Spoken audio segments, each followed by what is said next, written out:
ACT ప్రేక్షకులకు నమస్కారాలు. నేను డాక్టర్ మనోహర్, ఆఫ్థాల్మాలజిస్ట్, విజయవాడలో ప్రాక్టీస్ చేస్తున్నాను. I specialist and retina specialist.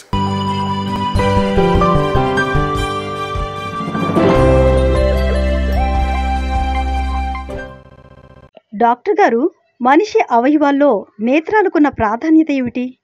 మీ అందరికీ తెలిసినట్టుగానే సర్వేంద్రియాణం నయనం ప్రధానం.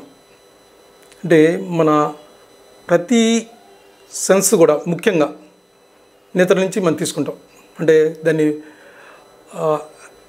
విండో అంటారు. మన జ్ఞానానికి అది విండో, ఒక కిటికీ లాంటిది. మనం ప్రపంచంలో ఏం చూసినా సరే దాన్ని చూసుకుంటాం. ఎన్నో సెన్స్ ఆర్గాన్స్ ఉన్నాయి. అవి తీసుకున్న దానికన్నా కంటితో కనబడిన సమాచారం చాలా ఫాస్ట్గా ఉంటుంది. అంటే చాలా ఇదిగా ఉంటుంది. మీరు ఈ ప్రపంచం కలర్ఫుల్గా ఉండాలంటే కళ్ళతోనే తెలుస్తుంది. కళ్ళు లేకపోతే అది తెలుపు రంగు కలర్స్ తెలియవు. ఆ వర్ణాలన్నీ కూడా కళ్ళ ద్వారానే మనకి ఆ రంగురంగుల ప్రపంచం కనిపిస్తుంది. ఇప్పుడు ఎక్కువగా ఏంటంటే ఈ కలర్ ప్రపంచంలో మీరు చూస్తుంటారు, సినిమాలు, టీవీలు, కంప్యూటర్స్, ల్యాప్టాప్లు, మొబైల్స్, ఇవన్నిటిలో కూడా కలర్స్ చాలా ఎక్కువ ఉంటాయి. ఈ కలర్ ప్రపంచం కోసమే అందరూ ఆరాటపడుతుంటారు. అందుకనే పిల్లలు కూడా అర్ధరాత్రులు అపరాత్రులు అనకుండా దుప్పట్లు కప్పుకొని రూముల్లో తల్లిదండ్రులు తెలియకుండా చూస్తుంటారు. సో అంతా చాలా ఆ ప్రపంచంలోకి ఇరుక్కుపోయారు. సో ఇప్పుడు ఏంటంటే ఈ మారుతున్న ప్రపంచంతో మనం మారాల్సిందే. కానీ ఐ హెల్త్ తీసుకోవాల్సిన బాధ్యత మనందరికీ ఉంది. అది ఎంత గొప్పదో అంత జాగ్రత్తగా ఉండాలి. డాక్టర్ గారు, కంటి జబ్బులు ఎలా వస్తాయి? యాక్చువల్గా ఏంటంటే చిన్న వయసులో చైల్డ్ పుట్టినప్పుడు ప్లస్ పవర్ ఉంటుంది. కాలగమనంలో అది నార్మల్గా వస్తుంది. తర్వాత అక్కడి నుంచి మైనస్కి మారుతూ ఉంటుంది. ఎందుకు మారుతుంది అంటే ఈ పురాతన కాలంలో ఏంటంటే అంతా మనం దూరంగా చూడటం జరుగుతుంది. అందుకని మెజారిటీ పీపుల్ ప్లస్ పవర్తో ఉంటారు, ఎవరు విలేజ్లో ఉన్నవాళ్ళు. కాలగమనంలో ఏంటంటే ఈ పొల్యూషను, ఎడ్యుకేషను, ఈ క్లోజ్ వర్క్ చేయడం వల్ల వీళ్ళందరూ కూడా మైనస్ పవర్స్తో వస్తున్నారు. మీరు చూసి ఉంటారు, చాలా చిన్న పిల్లలకు కూడా కళ్ళజోడు వేయాల్సి వస్తుంది. అవన్నీ కూడా మైనస్ పవర్. దీన్ని హ్రస్వ దృష్టి అంటారు, లేకపోతే షార్ట్ సైడెడ్నెస్ అంటారు. అంటే దగ్గరకు కనిపిస్తుంది, దూరం కనిపిస్తుంది అని అర్థం. ఇదేంటంటే ఎక్కువగా ఈ 4 గోడల మధ్య ఉండి దగ్గరగా చూడగలుగుతున్నప్పుడు ఐ స్టిమ్యులేషన్ వల్ల ఏంటంటే వాళ్ళు మయోపియాలోకి వెళ్ళిపోతారు. అందుకని మైనస్ పవర్ వాడాల్సి వస్తుంది. అది స్ట్రెయిన్ ఎక్కువగా కొంది మైనస్ పవర్ వాడుతూ ఉండాల్సి వస్తుంది. ఈవెన్ నేను -24 దాకా చూశాను. Really horrible part. అంత పరిస్థితి రాకుండా ఉండాలంటే ఒకటి వంశపారంగా వచ్చేదని మనం ఏం చేయలేం. బట్ మనం ఎక్వైర్డ్ అంటే పిల్లలకు మొబైల్స్ ఇవ్వడం కానీ, బుక్స్ చదవడం కానీ ఏదైనా సరే ప్రాపర్గా ఉండాలి. మరీ క్లోజ్గా ఉండకూడదు. ఈ షుడ్ బి అంటే 13-14 ఇంచెస్ దూరంలో ఉండాలి బుక్, మొబైల్ కానీ ఏదైనా సరే. అంటే అడుగు కన్నా ఒక 2 ఇంచెస్ ఎక్కువ ఉంటే అవి రిలాక్సేషన్ ఉంటుంది. తర్వాత ముఖ్యంగా ఏంటంటే ఈ చాలామంది గుడ్ల అప్పగించి చూస్తుంటారు. ఈ కంప్యూటర్స్ వచ్చిన తర్వాత, ముఖ్యంగా టీవీల తర్వాత కంప్యూటర్స్ వచ్చిన తర్వాత, మొబైల్స్ వచ్చిన తర్వాత పిల్లలు రెప్పలాడటం మానేశారు. అంటే నిమిషానికి 16 నుంచి 20 సార్లు రెప్పలాడుతుండాలి. అతిగా ఆర్పినా లేదా అసలంటే ఆర్పిపోయినా ప్రాబ్లమ్స్ అంటే ఏదో ప్రాబ్లం ఉందంటే అర్థం. ఈ అతిగా ఆర్పితే డెఫినెట్గా మీకు తెలుస్తుంది, అన్నెసరీగా తీసుకొస్తుంటారు పేషెంట్లు వాళ్ళ తల్లిదండ్రులు. అసలంటే ఆర్పిపోతే ఏమవుతుందంటే కళ్ళు డ్రై అయిపోతాయి. ఒక కంటి ముందు 3 పొరలు ఉంటాయి. వాటర్ పొర ఉంటుంది, దాని లోపల మ్యూసిన్ పొర ఉంటుంది, శ్లేష్మం అంటారు. తర్వాత దానిపైన వాటర్ పొర ఉంటుంది, దానిపైన ఆయిల్ పొర ఉంటుంది, ఆవిరి కాకుండా ఉండడానికి. ఈ 3 పొరల్లో ఏ డిస్టర్బ్ అయినా సరే కళ్ళు డ్రై అయిపోతుంటాయి, పొడి బారుతుంటాయి అన్నమాట. ఇప్పుడు ఈ పొల్యూషన్ వల్ల ఏంటంటే ఇప్పుడు జరుగుతున్న పొల్యూషన్ వల్ల తొందరగా పొడిపడడం జరుగుతుంది. రెప్పలు ఆర్పడం తగ్గిపోయింది. ఒక స్టడీలో ఏం జరిగిందంటే 16 నుంచి 20 సార్లు రెప్పలు ఆర్పాల్సిన నిమిషానికి లెస్ దెన్ 6 పడిపోయింది. అంటే కళ్ళు డ్రై అయిపోతున్నాయి అన్నమాట. అందులో ఫ్యాన్స్, ఏసీలు ఇవన్నీ వల్ల ఏంటంటే తొందరగా డ్రై అయిపోతున్నాయి. అందుకని ఏం చేయాలంటే తప్పనిసరిగా రెప్పలు ఆడుతుండాలి. అది బుక్ చదివినా సరే, లేకపోతే మొబైల్ చూసినా సరే, టీవీ చూసినా సరే తేరిపారు చూడకుండా, గుడ్లప్పకి చూడకుండా రెప్పలు ఆడుతుంటారు. మీరు అబ్జర్వ్ చేయండి. మీ పిల్లలు కానీ పెద్దోళ్ళు కానీ ఎవరైనా సరే తదేకంగా గుడ్లప్పకి చూస్తుంటారు. మీరు ఇనిషియల్గా కనుక ప్రాక్టీస్ చేస్తే అది హ్యాబిట్ అవుతుంది. ఆ తర్వాత అది ప్రాబ్లం లేకుండా ఉంటుంది. ఎందుకంటే కంప్యూటర్ లేకుండా జీవితం జరగదు, మొబైల్ లేకుండా జీవితం జరగదు. అది ఎవరైనా కావచ్చు. కాబట్టి ఏంటంటే బ్లింక్ చేయడమే తప్పనిసరి. 16 to 20 టైమ్స్, 16 నుంచి 20 సార్లు నిమిషానికి జరుగుతూ ఉండాలి. అంటే మన శ్వాస కన్నా కొంచెం ఫాస్ట్గా జరుగుతుంది. తర్వాత ఇంకొక రూలు 20-20-20. అంటే ఎవ్రీ 20 మినిట్స్కి 20 సెకండ్స్ 20 ఫీట్ దూరం, అంటే దూరంగా చూస్తుంటే ఐ రిలాక్స్ అవుతుంది. ఈవెన్ హార్ట్ కూడా నిమిషానికి 72 సార్లు కొట్టుకున్నా కూడా అది మధ్యలో రిలాక్స్ అవుతుంది. 72 సార్లు రిలాక్స్ అవుతుండీ. కానీ గుడ్లు కళ్ళు రెప్పలారిపోతే అవి రిలాక్స్ కాలేవు. కాబట్టి రెప్పలారుతూ ఉండాలి. రెప్పలారిపోవడంలో ఐ లోపల సిలియర్ మజిల్ మనకి ఎక్కడ ఫోకస్ చేస్తాం, కెమెరా లెన్స్ ఎలా ఫోకస్ చేస్తుందో అలానే ఐలో కూడా మనం ఒక చోట నుంచి ఫోకస్ చేస్తుంటాం. ఆ ఫోకస్ చేయడానికి ఒక్కసారి రెప్పల కన్నుబూసి తెరిస్తే ఐ రిలాక్స్ అవుతుంది, మళ్ళీ వర్క్ అవుతుంది. చాలా ఫాస్ట్గా జరుగుతుంది. ఆ రెప్పపాటులోనే చాలా జరిగిపోతాయి. అందుకనే ఐని రిలాక్స్ చేస్తూ ఉంటే చాలా బాగుంటుంది. తర్వాత ఈ 20-20 రూల్ అంటే ఎవరీ 20 minutes 20 seconds 20 feet అంటే 20 feet అంటే దూరం అని అర్థం. అలా చూడగలిగితే ఐ రిలాక్స్ అవుతుంది. ఎప్పుడైనా సరే వర్క్ అయిపోయిన తర్వాత ఒక 5-10 నిమిషాలు ఇలా చేతులు గుంత చేసి పెట్టుకొని కట్టి మీద 5-10 నిమిషాలు కనుక ఇలా పెట్టుకోగలిగితే ఐ రిలాక్స్ అవుతుంది. వీలైతే రుద్దుకుంటే కొంచెం వేడెక్కుతుంది, కంఫర్ట్గా పెరుగుతుంది అన్నమాట. ఇలా చేయడం వల్ల ఏంటంటే ఐ రిలాక్స్ అవుతుంది. డాక్టర్ గారు, కంటి జబ్బులు రాకుండా ఎలాంటి ఆహారం తీసుకోవాలి? అలానే మంచి ఆహారం తీసుకోవాలి. ముఖ్యంగా ఆకుకూరలు, క్యారెట్ బెస్ట్. ప్రతి ఆకుకూర కూడా చాలా గొప్ప ఉంటుంది. భారతదేశంలో ముఖ్యంగా తెలుగు వాళ్ళు ఈ పొన్నగంటి కూర చాలా ఫేమస్. అది చాలా బాగా పనిచేస్తుంది అంటారు. అన్ని ఆకుకూరలు మంచివే, ఇవి కూడా మంచిదే. క్యారెట్ మాత్రం చాలా ఎక్కువ తింటే మంచిది. చత్వరం అనేది 4 ఏళ్ళకి వచ్చేది, 4 ఏళ్ళు ఆ పైన వచ్చేది. చతుర్వర్షం నుంచి వచ్చింది అంటే 40 ఏళ్ళ తర్వాత వచ్చేది అని అర్థం. 40 ఏళ్ళకి వస్తుంది అని అర్థం. సో అంతకన్నా తక్కువ వయసులో వచ్చి తక్కువ అంటే 30 నుంచి కూడా కొంతమంది స్టార్ట్ అవుతాయి. బట్ మెజారిటీ టైమ్స్ 40 ఏళ్ళకి వస్తుంది. కాబట్టి చతుర్వర్షం నుంచి వచ్చింది, సంస్కృత పదం నుంచి వచ్చింది కాబట్టి అది చత్వరం అంటారు. దాన్ని 40 ఏళ్ళకి వస్తుంది కాబట్టి కళ్ళజోడు పెట్టుకుని పక్కన పడతాయి. కానీ కొద్దిమంది వాళ్ళకి ఆల్రెడీ శుక్లాలు వచ్చి కానీ లేకపోతే వాళ్ళు మయోపియా అయి ఉంటే కానీ అంటే షార్ట్ సైట్ కనుక వచ్చి ఉంటే వాళ్ళకి కళ్ళజోడు లేకుండా దగ్గర బాగా కనిపిస్తుంది. ఒకసారి మా నాన్నగారు, నేను చదువుకునే కాలంలో మా నాన్నగారు వచ్చి నాకు బాగా కనిపిస్తుంది దగ్గర అన్నారు. సరే దగ్గర బాగా కనిపిస్తుంది, ఆయన చదువుతున్నారు. కానీ అక్కడ మా తీసుకెళ్ళి చూస్తే ఆయన మా విజన్ చార్ట్ ఉంటుంది, దాంట్లో 7 lines ఉంటుంది. దాంట్లో 2 లైన్లు మాత్రం చదవగలిగాడు, మిగతా చదవలేడు. అంటే అక్కడ కాంపెన్సేట్ అయింది. అందువల్ల అంత మాత్రమే వాళ్ళకి చూపు బాగున్నట్టు కాదు. దగ్గర కనిపిస్తుందంటే దూరం కనిపించలేని అర్థం వాళ్ళకి. సో చత్వరంలో ఏంటంటే దూరం కనిపిస్తున్నా దగ్గర కనిపిస్తుంది కాబట్టి వాళ్ళు గ్లాస్ పెట్టుకుంటే నీట్గా కనిపిస్తుంది. ఇక మయోపియా అంటే షార్ట్ సైటెడ్ అంటే చాలామంది అంటారు పిల్లలు, ఇంటర్మీడియట్ స్టూడెంట్స్ కానీ 10th class స్టూడెంట్స్ కానీ క్వశ్చన్ అడిగితే మీకేముందంటే వాళ్ళు లాంగ్ సైట్ అంటారు. లాంగ్ సైట్ కాదు అది. లాంగ్ సైటెడ్నెస్ అంటే దూరం కనిపిస్తుంది దగ్గర కనిపిస్తుంది. కానీ వాళ్ళకున్నది ఏంటంటే షార్ట్ సైటెడ్నెస్ అంటే దగ్గర కనిపిస్తుంది దూరం కనిపించలేదు. దాన్ని షార్ట్ సైటెడ్నెస్ లేదా హ్రస్వ దృష్టి అంటారు. చాలామంది మిస్టేకింగ్గా చెప్తుంటారు. దీన్ని మయోపియా అంటారు. ఒరిజినల్ మీనింగ్ ఏంటంటే మయోపియా అంటే కళ్ళు కనబడిపోతే ఏం చేస్తారంటే పిల్లలు కళ్ళు చిట్లి చూస్తారు. That is called myopia. అంటే షార్ట్ సైటెడ్నెస్ అంటే దగ్గర కనిపిస్తుంది అని అర్థం, దూరం కనిపించలేని అర్థం. దీనికి ఆపోజిట్ హైపర్మెట్రోపియా. అది యూజువల్ ఏంటంటే చాలా తక్కువ మంది పిల్లలు ఉంటుంది. బట్ మెజారిటీ పల్లెటూరు నుంచి వచ్చే పెద్దల్లో మాత్రం హైపర్మెట్రోపియా ఉంటుంది. వాళ్ళకి ప్లస్ లెన్స్ లెవెల్స్ వస్తుంది. ఈ మయోపియా ఉన్నవాళ్ళు అంటే పిల్లలు మెజారిటీ స్కూల్ వీళ్ళందరూ కూడా మయోపిస్ అనమాట. వీళ్ళకి ఏంటంటే మైనస్ లెన్స్లో ఉపయోగించాల్సి వస్తుంది. ఎందుకంటే వీళ్ళందరికీ ఏంటంటే దూరం నుంచి వచ్చే లైట్ రెటినా ముందు పడుతుంది ఇమేజ్. కాబట్టి దాన్ని వీక్ చేయాలంటే మైనస్ లెన్స్ ఉపయోగించాలి. దాన్ని కాన్కేవ్ లెన్స్ అంటారు.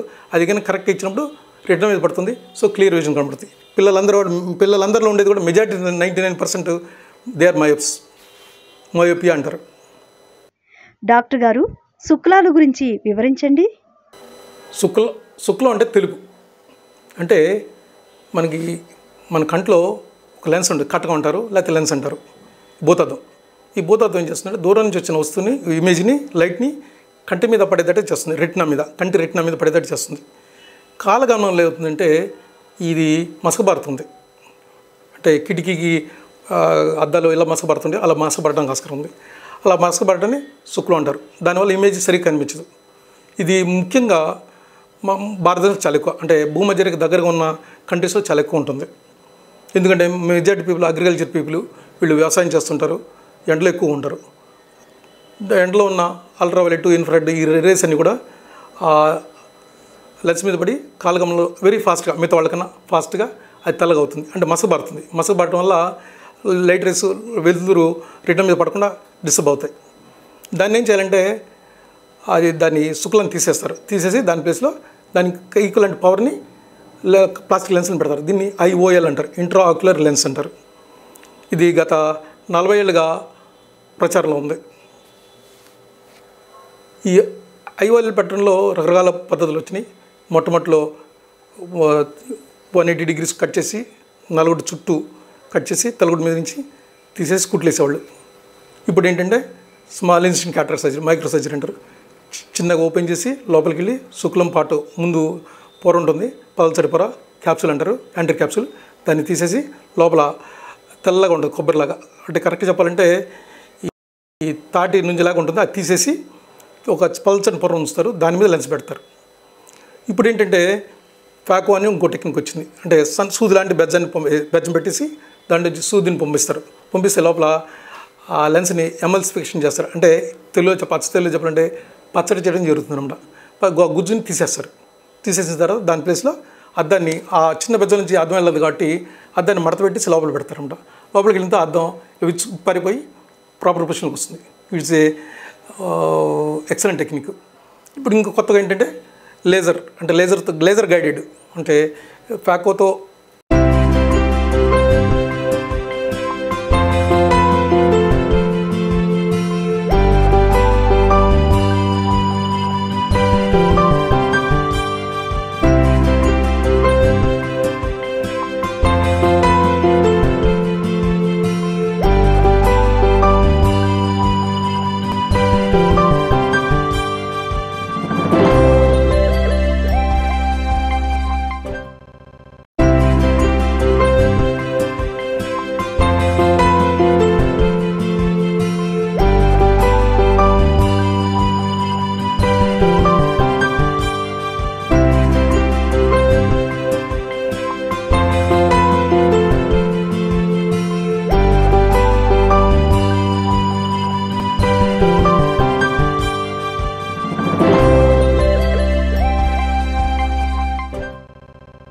డాక్టర్ గారు, లేజర్ ట్రీట్మెంట్ విధానం గురించి వివరించండి. మొట్టమొదటిలో భారతదేశంలో కౌచింగ్ మెథడ్ పాపులర్ ఉండేది. గత 40 ఏళ్ల క్రితం కూడా కౌచింగ్ అని అంటారు. అంటే ఏంటంటే చిన్న సూదిని పంపించేసి నొక్కేసి దాన్ని లోపలికి నెట్టేస్తారనమాట. సో మనకి ఆ కంట్లో ఆ మసబరిన లెన్స్ ఉండదు కాబట్టి కనబడుతుంది. అయితే ఏంటంటే కాలగమనంలో ఆ టెక్నిక్ పోయింది. తర్వాత యూరోప్లో డాక్టర్ డేవియల్ అనేది యూరోప్ మొత్తంలో చేశాడు. ఏంటంటే ఎక్స్ట్రా క్యాప్సులర్ అంటే లెన్స్ని, ఇది నల్లగుడ్డుని ఇలా ఓపెన్ చేసేసి దాంట్లోంచి శుక్లాన్ని తీసేసి దాని ప్లేస్లో అద్దం, అప్పుడు ఆ కాలంలో అద్దం లేవు, తీసేసి బయట అద్దాలు పెట్టాడు, సోడబుడ్డి అద్దంలాగా. అయితే ఇండియాలో డాక్టర్ మోడీ అని ఒక 34 ఏళ్ల క్రితం వెరీ పాపులర్ చేశారు. ఆ తర్వాత ఆంధ్రప్రదేశ్లో శివారెడ్డి గారు చేశారు, వెరీ పాపులర్. చాలామంది డాక్టర్లు, ముఖ్యంగా మా గురువు గారు కూడా చాలా ఎక్కువ చేశారు, డాక్టర్ వెంకటరావు గారు, లేట్ డాక్టర్ వెంకటరావు గారు. ఈ క్యాట్రాక్ట్ తీసిన తర్వాత, అంటే క్యాట్రాక్ట్లో ఏంటంటే ఒక లెన్స్ ఎలా ఉంటుందంటే దాని చుట్టూ ఒక పొర ఉంటుంది పర్సులాగా, దాని లోపల శుక్లం ఉంటుంది. ఏం చేస్తారంటే ఆ పర్సుని ఓపెన్ చేసి ఆ పర్సు లోపల ఉన్న శుక్లను తీసేసి దాని ప్లేస్లో అద్దం పెట్టడం జరుగుతుంది. దీన్ని ఇంట్రాక్యులర్ లెన్స్ అంటారు. అయితే ఏంటంటే పురాతన కాలంలో ఏం చేసేవాళ్ళు అంటే, ఇంతకుముందు గత 30 ఏళ్ల క్రితం టోటల్ ఓపెన్ చేసి 180 degrees ఓపెన్ చేసి శుక్లను తీసేసి దాని ప్లేస్ అద్దం పెట్టేసి తర్వాత కుట్లు వేసేవాళ్ళు. 5 కుట్లు 7 కుట్లు వేసి, మొట్టమొదటి అసలు కుట్లు కూడా వేసేవాళ్ళు కాదు. కాలగమనంలో వేరే వెంట్రుక కన్నా ఫైన్గా ఉండే, వెంట్రుక వాస కన్నా ఇంకా ఫైన్గా ఉండే సూచన పెట్టి కుట్లు వేయడం జరిగింది. కాలగమనంలో కొత్త టెక్నిక్ వచ్చింది. దాన్ని ఏంటంటే ఒక పర్స్ని ఎలా ఓపెన్ చేస్తారో అలా ఓపెన్ చేసి అద్దం శుక్లను తీసేసి మళ్ళీ అద్దం పెట్టడం జరిగింది. లోపల కానీ ప్రెషర్ పెరిగినప్పుడు ఏంటంటే అది సీల్ అవుతుంది అనమాట. అంటే ఇట్లా ఓపెన్ చేసి ఇట్లా ఓపించుకుంటుంది, కానీ ఇట్లా ఓపెన్ చేస్తే ప్రెషర్కి ఇలా క్లోజ్ అయిపోతుంది. దీనివల్ల కుట్టేయాల్సిన అవసరం లేదు. దీన్నే సూచర్లెస్ టెక్నిక్ అంటారు. అయితే ఏంటంటే ఇప్పుడు ఏంటంటే ఇంకా చిన్న బెజ్జం, అంటే దానికి ఏంటంటే 6 mm దాకా బెజ్జం పెట్టాల్సి వస్తుంది. ఇప్పుడు ఏంటంటే ఇంకా 3 mm కన్నా తక్కువ సైజులో బెజ్జం పెట్టేసి దాంట్లో నుంచి సూదిని పంపించేసి యాంట్రిక్ క్యాప్సూల్ని తీసేసిన తర్వాత లోపల శుక్లాన్ని పచ్చడి చేస్తారు, పచ్చడి చేసి పీలుస్తారు. దీన్ని ఫ్యాకో ఎమల్సిఫికేషన్ అంటారు. ఆ తీసేసిన ప్లేస్లో దానికి బయోమెట్రిక్ చేసడం వల్ల మనకి ఎంత పవర్ కావాలో తెలుస్తుంది. దాంట్లోకి చిన్న బెజ్జం నుంచి లెన్స్ వెళ్ళదు కాబట్టి ఒక స్పెషల్ లెన్స్ ఉంటుంది, దాన్ని ఫోల్డబుల్ లెన్స్ అంటారు. దాన్ని మడత పెట్టేసి ఆ సన్న బెజ్జం నుంచి లోపలికి తీసుకెళ్ళిన తర్వాత అక్కడ ఇచ్చుకుంటుంది. అది పొజిషన్లోకి వచ్చిన తర్వాత నార్మల్గా దే కెన్ సీ ఇట్ అనమాట. It's a excellent technique. దీన్ని phacoemulsification with foldable IOL అంటారు. నెక్స్ట్ ఏంటంటే ఇప్పుడు ఏంటంటే నీడిల్ పెట్టి పాస్ చేసి లోపల ఫ్యాకో మెషిన్ పెట్టి ఫ్యాట్ని పచ్చడి చేయడం కాకుండా ఇప్పుడు ఏంటంటే లేజర్ గైడెడ్, లేజర్తో ఏం చేస్తారంటే ఆ యాంటీ క్యాప్సూల్ని కట్ చేస్తారు. అంటే ఈ లాసిక్ చేసినట్టుగానే క్యాప్సూల్ మీద చేస్తారన్నమాట. చేసిన తర్వాత ఈ ఫ్యాకో మెషిన్ వెళ్తే ఆటోమేటిక్ స్ట్రక్ చేస్తే ఆటోమేటిక్గా వచ్చేస్తుంది అనమాట. అంటే it's little better version than phaco అనమాట. అయితే దీంట్లో కూడా ఫ్యాకో మెషిన్ ఇచ్చేస్తారు. అయినా సరే ఇట్స్ మోర్ క్వాలిటీ మోర్ ఉంది, బట్ కాస్ట్ కూడా ఆటోమేటిక్గా పెరుగుతుంది. ఈ రోజుల్లో కంటిని రక్షించుకోవడానికి ఎలాంటి జాగ్రత్తలు తీసుకోవాలి? యాక్చువల్గా ఏంటంటే ఈ కాలంలో చెప్పాల్సింది ఏంటంటే ముఖ్యంగా మంచి నిద్ర కావాలి. 6 to 8 hours నిద్రపోవాలి తప్పనిసరిగా. ఎర్లీగా నిద్రపోవాలి, ఎర్లీగా లేవాలి. అది మన భారతీయ సంప్రదాయంలో ఉన్నది. ఎర్లీగా నిద్రపోవడం వల్ల ఏంటంటే అంటే ఈ బ్లూ లైట్ని అంటే నిద్రపోయే ముందు తప్పనిసరిగా 1 గంట ముందు ఈ బ్లూ లైట్ని ఆపాలి. అంటే మొబైల్ కానీ టీవీ కానీ ల్యాప్టాప్ కానీ ఏదైనా సరే దాన్ని బ్లూ రేస్ వస్తాయి. ఇవి ఏం చేస్తాయంటే మనకు చూసినప్పుడు ఆ బ్లూ లైట్ లోపల స్టిమ్యులేట్ చేస్తుంది రెటినాని. అక్కడి నుంచి బ్రెయిన్కి వెళ్ళి బ్రెయిన్లో పిల్లక దగ్గర ఉన్న పీనియల్ గ్లాండ్ అని ఉంటుంది. అది మెలటోనిన్ అనే హార్మోన్ రిలీజ్ చేస్తుంది. ఈ మెలటోనిన్ ఏం చేస్తుందంటే మనని ఎప్పుడు నిద్రపోవాలి, ఎప్పుడు లేవాలి, ఎప్పుడు చేయలేని అంటే సర్కాడియన్ రిథమ్ అంటారు. డైలీ యాక్టివిటీస్ని అది మెయింటైన్ చేస్తుంది. ప్రతి జీవిలోనే ఉంటుంది. అది డిస్టర్బ్ అయితే స్లీప్ డిస్టర్బెన్స్ వస్తుంది. స్లీప్ డిస్టర్బ్ వల్ల ఇమ్యూనిటీ తగ్గుతుంది. దానివల్ల రకరకాల ప్రాబ్లమ్స్ ఉంటాయి. నిద్రలేమి, హెడేక్, రకరకాల ప్రాబ్లమ్స్ అని ఉంటాయి. ముఖ్యంగా ఈ పిల్లలు మాత్రం జాగ్రత్తగా అంటే వాళ్ళు తట్టుకోగలిగినా సరే చిన్న వయసులోనే మనం కానీ రెగ్యులేట్ చేస్తే పెద్ద వయసు వచ్చేటికి వాళ్ళకి ప్రాబ్లం లేకుండా ఉంటుంది. ఈ బ్లూ లైట్ స్టిమ్యులేషన్ అంటే బ్లూ లైట్ ఈ మొబైల్లో కూడా బ్లూ లైట్ తగ్గించడానికి కానీ లేకపోతే ఇంకని రకరకాల మెథడ్స్ ఉన్నాయి. వీళ్ళందరూ బ్లూ లైట్ని కట్ చేయగలిగినప్పుడు స్లీప్ డిస్టర్బెన్స్ ఉండదు. ఇది బేసిక్గా ఐ హెల్త్ మంచి నిద్ర, మంచి ఆహారం, ముఖ్యంగా గ్రీన్ లీఫ్ వెజిటబుల్స్, క్యారెట్, ముఖ్యంగా బీటా క్యారెట్ ఉంటుంది. అది వైటమిన్ ఏగా కన్వర్ట్ అయ్యి మనకి ఐకి మంచి హెల్త్ని ఇస్తుంది. ముఖ్యంగా ఈ అన్ని ఆకుకూరలన్నీ కూడా అటువంటి బీటా క్యారెట్. షుగర్ వ్యాధి ఉన్నవారికి కంటి జబ్బుల ప్రభావం ఏ విధంగా ఉంటాయి? షుగర్ పేషెంట్లు అంటే డయాబెటీస్ మిలిటిస్ వీళ్ళల్లో ఎక్కువ కాలం అంటే పురాతన కాలంలో అంటే షుగర్ ఉన్న వాళ్ళు తక్కువ కాలంలో చనిపోయేవాళ్ళు. ఇప్పుడు షుగర్ వ్యాధితో జీవిస్తున్నారు. ఇన్సులిన్ వాడటం, టాబ్లెట్స్ వాడటం, రకరకాల కారణాలతో. ఎక్కువ కాలం షుగర్ ఉండటం వల్ల ఏంటంటే రెటినాలో ముఖ్యంగా రెటినాలో వచ్చే దాన్ని రెటినోపతి అంటారు. డయాబెటీస్ వల్ల వచ్చింది కాబట్టి డయాబెటిక్ రెటినోపతి అంటారు. దీంట్లో ముఖ్యంగా 2 ప్రాబ్లమ్స్ ఉంటాయి. ఒకటి డయాబెటిక్యులర్ మ్యాక్యులర్ ఎడిమా అంటే చాలా ఇంపార్టెంట్ సున్నితమైన ప్లేస్ ఉంది. మనం ఏ వస్తువును చూస్తామో అది మన మ్యాక్యులర్ రెటినాలో పడుతుంది. ఆ రెటినాల్ ముఖ్యమైన పార్ట్ మ్యాక్యులా. ఆ మ్యాక్యులాలో కనుక డిస్టర్బ్ అయిందంటే చూపు మందగిస్తుంది. అది ఏదైనా సరే డ్యామేజ్ జరిగిందంటే మళ్ళీ వెనక్కి వచ్చే అవకాశాలు తక్కువ. అందుకని ఏంటంటే రెగ్యులర్ చెకప్ ఇంపార్టెంట్. షుగర్ వ్యాధి పేషెంట్లు సంవత్సరానికి ఒకసారి కంటి డాక్టర్ చూపించుకోవాలి. ఇంకా ఎక్కువ కాలం ఉంటే అంటే 5 ఏళ్ళ కన్నా ఎక్కువ కనుక ఉంటే షుగర్ కనుక ఉంటే 6 నెలలకు ఒకసారి చూపించడం ఉత్తమమైన పద్ధతి. ఇది ఏమవుతుందంటే డయాబెటిక్ రెటినోపతిలో 2 రకాల రెటినోపతి అనగా ఈ డయాబెటిక్ రెటినోపతిలో ఏంటంటే ఈ డయాబెటిక్ మ్యాక్యులర్ ఎడిమా అంటే సన్నటి రక్తనాళాలు కేశనాళికలు అంటారు, క్యాపిలరీస్ అంటారు.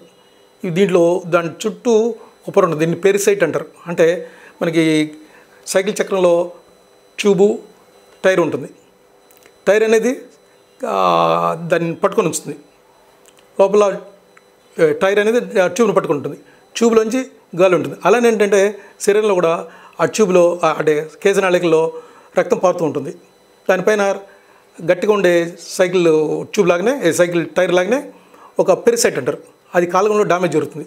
ఆ డ్యామేజ్ జరిగినప్పుడు ఎండాకాలం సైకిల్ ట్యూబ్ ఎలా ఉబ్బుతుందో బయటికి అలానే ఈ రక్తనాళ నుంచి బయటకు వస్తుంది. దీన్ని ఎన్యూరిజం అంటారు, మైక్రో ఎన్యూరిజం. దాంట్లోంచి గాలి ఎలా పోతుందో అలానే కంట్లో కూడా రసిక కారుతుంది. ఆ రసిక రక్తం నుంచి వచ్చిన రసిక ఈ మ్యాక్యులర్ను పడినప్పుడు డయాబెటిక్ మ్యాక్యులర్ ఎడిమా అంటారు. ఈ ఎడిమా ఉందంటే అక్కడ ఉన్న రక్త కణాలు అంటే కణాలని రెటినాలో ఉన్న కణాలని అంటే ముఖ్యంగా రాడ్స్ అండ్ కోన్స్ ఉంటాయి. ఈ రాడ్ అండ్ కోన్స్ నీరు చేరడం వల్ల కానీ లేకపోతే రసిక చేరడం వల్ల కానీ ఉబ్బుతాయి. సో ఇమేజ్ డిస్టర్బ్ అవుతుంది. ఆ తర్వాత ఎక్కువ కాలం దాని న్యూట్రిషన్ చేరడం వల్ల ఆ డ్యామేజ్ జరుగుతుంది అన్నమాట. సో ఈ అటువంటి ఏంటంటే ఆ మైక్రో ఇంజన్స్ని లేజర్తో వెల్డింగ్ చేయడం జరుగుతుంది. ఎల్లి కనుక్కోవడం వల్ల డ్యామేజ్ తగ్గిపోతుంది. ఆలస్యం కొంది డ్యామేజ్ దాన్ని వెనక రాదు, కానీ డ్యామేజ్ జరగకుండా మాత్రం ఆపడానికి ఆస్కారం ఉంది. లేజర్తో ఆ వెల్డింగ్ చేయడంతో అవుతుంది. అయితే ఈ రెండింటి కూడా ఏంటంటే మనం షుగర్ని కంట్రోల్ చేసుకోవాలి. తర్వాత రక్తంలో ఉన్న కొలెస్ట్రాల్ కంట్రోల్ చేసుకుంటే చాలా వరకు ఉంటుంది. దీన్ని 3 నెలల షుగర్ అని ఉంటుంది, HbA1c. ఇది 7 లోపల కనుక ఉంటే డ్యామేజ్ తక్కువగా ఉంటుంది. ఇంకా రెండవది ప్రొలిఫరేటివ్ డయాబెటిక్ రెటినోపతి అంటే కలుపొక్కలాగా రక్తనాళాలు తయారవుతాయి. ఆక్సిజన్ సప్లై తగ్గిపోవడం వల్ల డిమాండ్ ఎక్కువ ఉంటుంది. ఆక్సిజన్ తగ్గిపోవడం వల్ల కొత్త రక్తనాలు తయారవుతాయి. దీన్ని న్యూ వెజల్స్ అంటారు. ఈ న్యూ వెజల్స్ అంటే చాలా పెలుసుగా ఉంటాయి.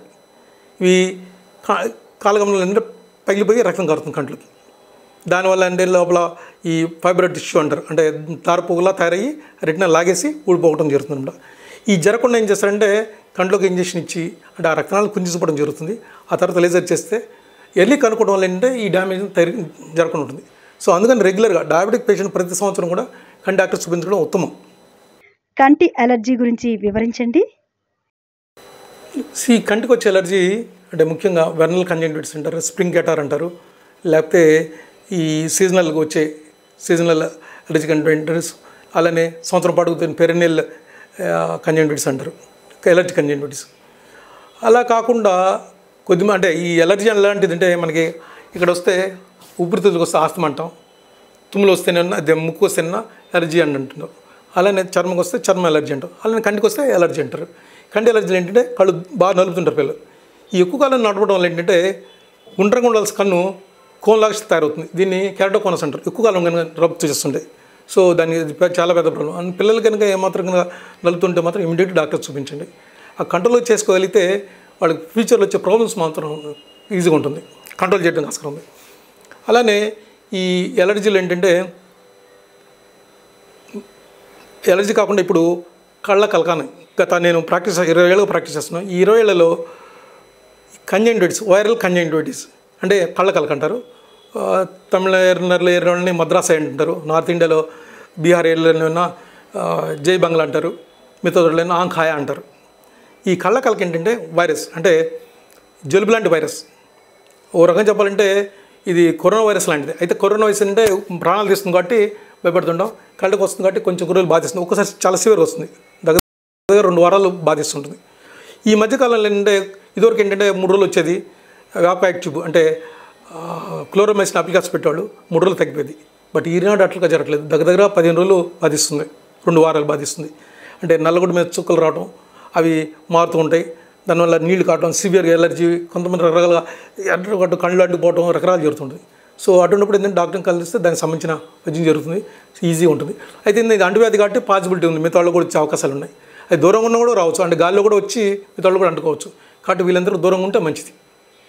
చివరిగా మా ప్రేక్షకులకు కంటిని కాపాడుకోవడానికి ఎలాంటి సూచనలు చేస్తారు? ఏసీడీ ప్రేక్షకులకు ముఖ్యంగా పిల్లల్లో, పెద్దవాళ్ళు అయినా సరే పిల్లల్లో కానీ ఎర్లీగా నిద్రపోవడం, మంచి నిద్ర, సుఖనిద్ర, 6 నుంచి 8 గంటలు నిద్రపోవాలి. తర్వాత ఐకి సంబంధించిన ఆహారం, మంచి ఆహారం తీసుకోవాలి. రెగ్యులర్ ఐ చెకప్ చాలా ఇంపార్టెంట్, సంవత్సరం ఒకసారి అయినా సరే పిల్లల్ని చూపించాలి. పెద్దవాళ్ళు కూడా ప్రతి 2 ఇయర్స్కి. డయాబెటీస్ పేషెంట్లు సంవత్సరం ఒకసారి చూపించాలి. ఎక్కువ కాలం డయాబెటీస్ ఉంటే 6-7 నెలలకు ఒకసారి చూపించుకోవాలి. కానీ రెగ్యులర్ ఐ చెకప్ మాత్రం చేయడం మాత్రం చాలా ఉత్తమమైన పద్ధతి. ఏసీడీ ప్రేక్షకులకు నమస్కారం.